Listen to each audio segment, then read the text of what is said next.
Saudaraku, sebelum kita menerima firman Tuhan, mari kita berdoa. Damai sejahtera Allah yang melampaui segala akal, kiranya mengawal hati saudara-saudara sekalian di dalam Kristus Yesus Tuhan kita.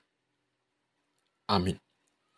Saudaraku, selamat hari Minggu, bagaimana kabar? Saya berharap semuanya kita dalam keadaan sehat dan bersuka cita. Dan hari ini Tuhan akan menyapa kita di minggu akhir tahun gerejawi ini, yaitu dari 1 Korintus pasal 15 ayat 50 hingga ayat 58. Saya akan bacakan untuk kita, mari kita simak bersama-sama.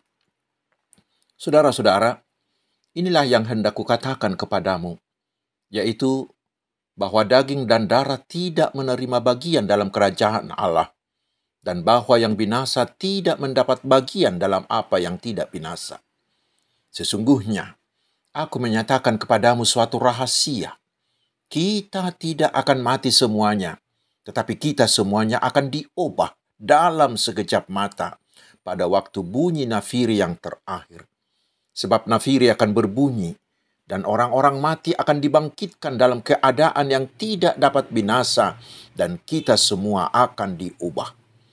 Karena yang dapat binasa ini harus mengenakan yang tidak dapat binasa, dan yang dapat mati ini harus mengenakan yang tidak dapat mati. Dan sesudah yang dapat binasa ini mengenakan yang tidak dapat binasa, dan yang dapat mati ini mengenakan yang tidak dapat mati, maka akan genaplah firman Tuhan yang tertulis, maut telah ditelan dalam kemenangan. Hai maut, di manakah kemenanganmu? Hai maut, di manakah sengatmu? Sengat maut ialah dosa, dan kuasa dosa ialah hukum Taurat. Tetapi syukur kepada Allah yang telah memberikan kepada kita kemenangan oleh Yesus Kristus Tuhan kita. Karena itu saudara-saudaraku yang kekasih, berdirilah teguh, jangan goyah, dan giatlah selalu dalam pekerjaan Tuhan. Sebab kamu tahu bahwa dalam persekutuan dengan Tuhan, jerih payahmu tidak sia-sia. Demikian firman Tuhan. Saudara-saudaraku yang telah diselamatkan oleh Tuhan Yesus Kristus, puji Tuhan, kita telah ditibakan lagi ke minggu akhir tahun gerejawi hari ini. Dan hari ini kita mengadakan ibadah mengenang orang-orang yang sudah meninggal.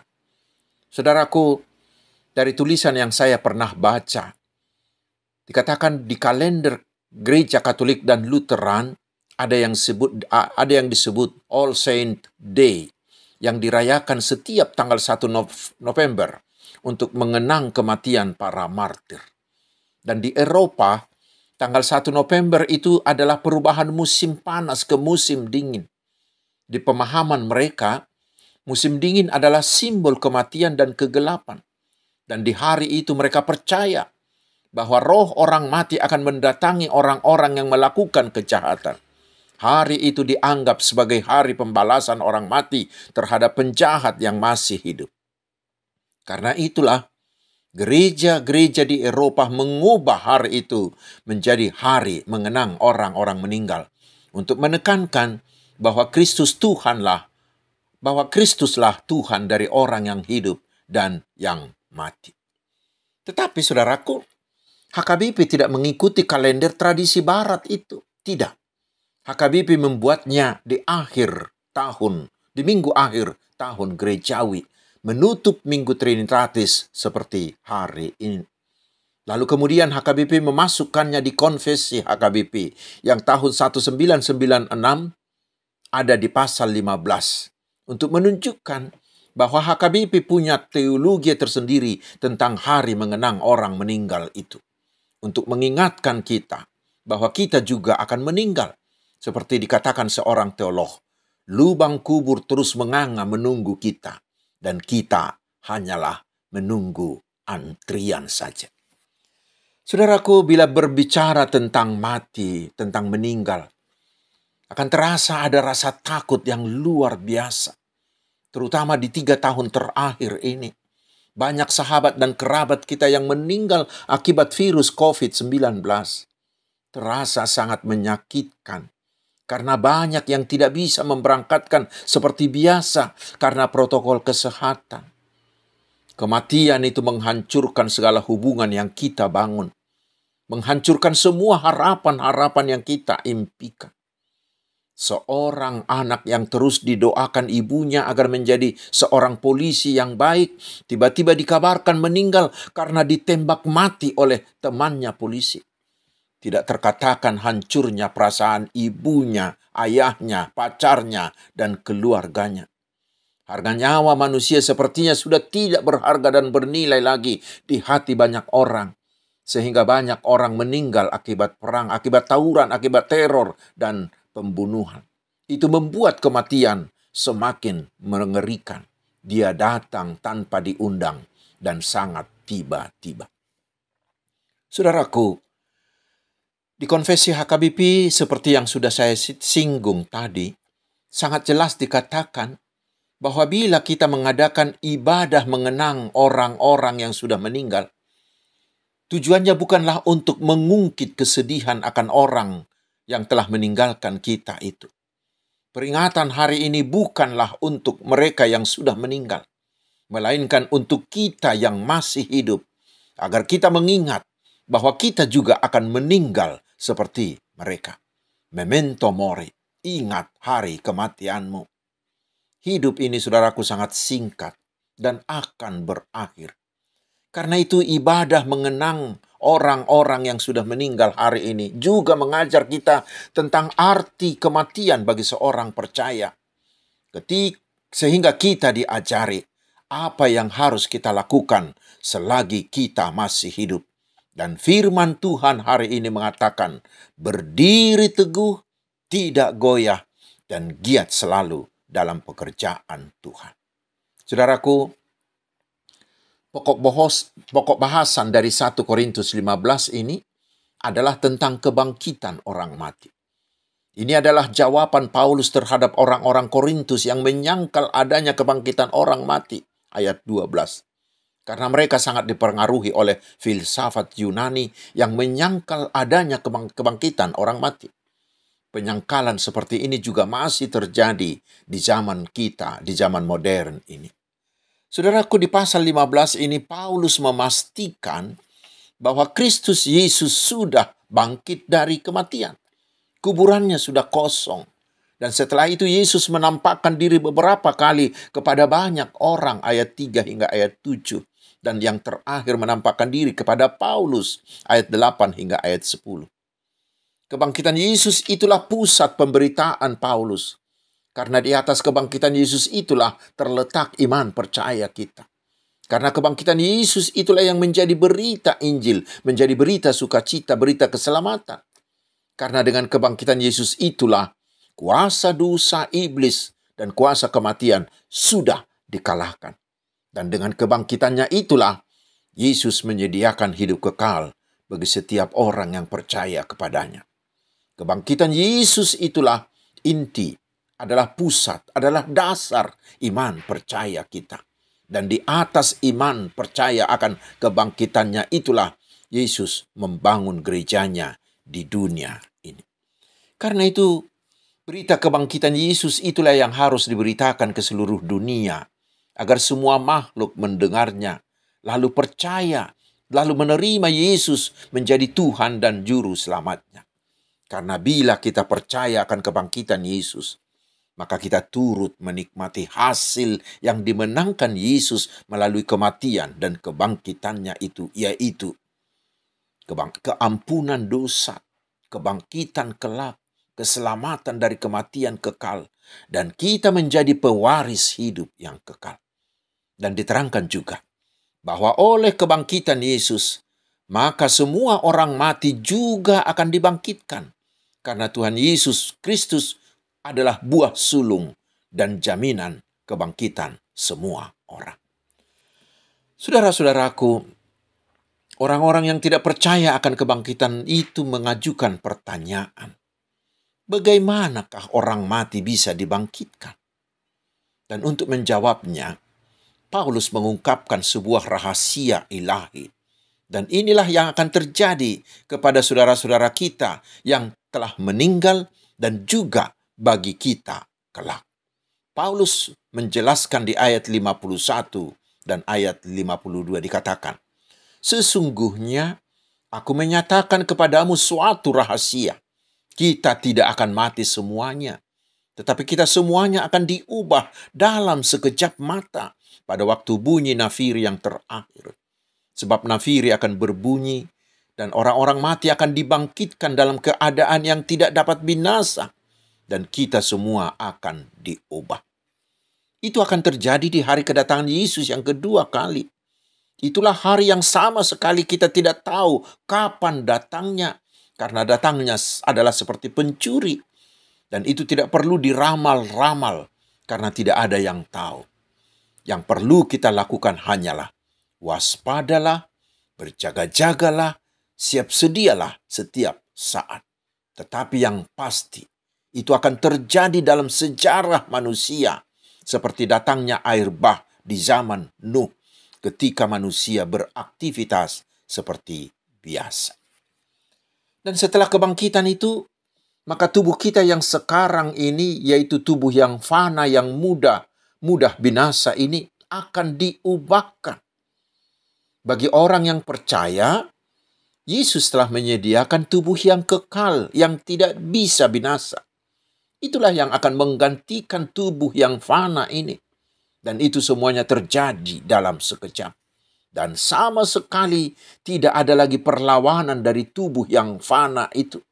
Karena itulah dikatakan, hai maut, di manakah kemenanganmu? Di manakah sengatmu?